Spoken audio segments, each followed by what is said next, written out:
Gràcies, senyor alcalde. Jo és que estic un poc flipant, perquè de primera diu sobre el manteniment dels concerts en batxillerat i formació professional. Ni en una escola ni en l'altra hi ha concerts en batxillerat ni formació professional. Vostè m'imagina que està referint a això perquè, com abans li han dit, que sol abstindre's en les mocions en les que el ple no és el fòrum adequat, ara vol posar-ho en un calçador i mos dix per així, perquè en tavernes, en aquests casos que ha nombrat, concretament no hi ha cap concert en batxiller ni en formació professional. Però jo realment on tinc el dubte és si vostès saben el que vol dir concertar. Ho saben? Sí? Bé. Doncs bé, concertar és subvencionar amb diners públics. I concert educatiu, la seva funció és molt concreta.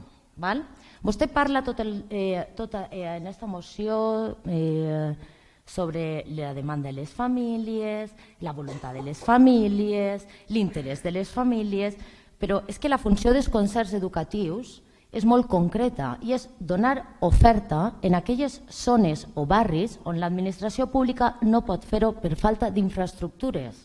No és a vostè que li agrada més amb diners de tots, anar a aquesta escola, anar a aquella o anar a la més cap allà. Això ho entén? Perquè jo crec que no. Sí que ho entén.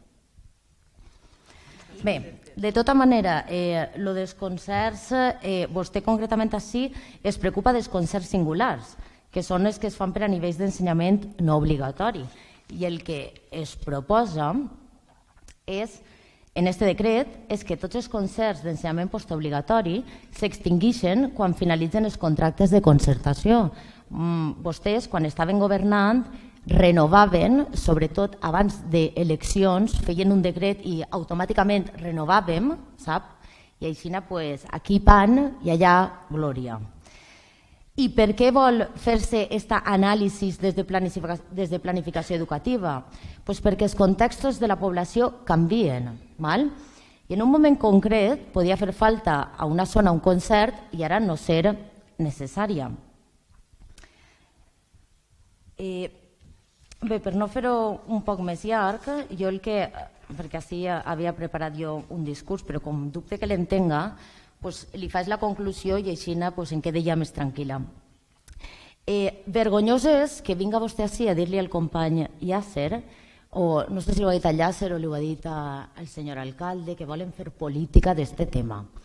Política dels concerts la volen fer vostès, perquè tinc claríssim, absolutament clar, que això és una estratègia del vostre partit exclusivament de voler posicionar-se com a ferms defensors dels concertats i voler fer quedar a la resta, que entenc que aniran en la mateixa línia que nosaltres, que estem totalment oposats als concerts. Em miren una cara de dir, no sé, estàs al·lucinat, sí, al·lucinat estava jo quan vaig llegir això.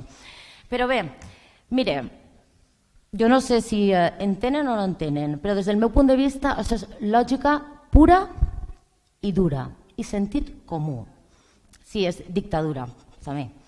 Mira, vostès estan empenyats en fiscalitzar cada euro que passa per aquest ajuntament perquè són diners públics i vostè està així demanant que amb diners públics es renoven els concerts de forma massiva, facin falta o no.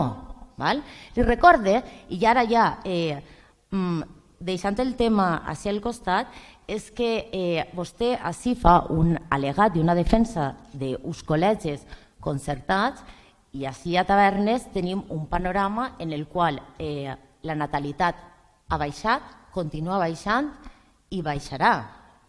Per tant, alguna cosa també s'haurà de dir al respecte, però evidentment, i com no podia ser d'una altra manera, evidentment votem en contra d'aquest despropòsit que vostè presenta. Moltes gràcies, senyor alcalde.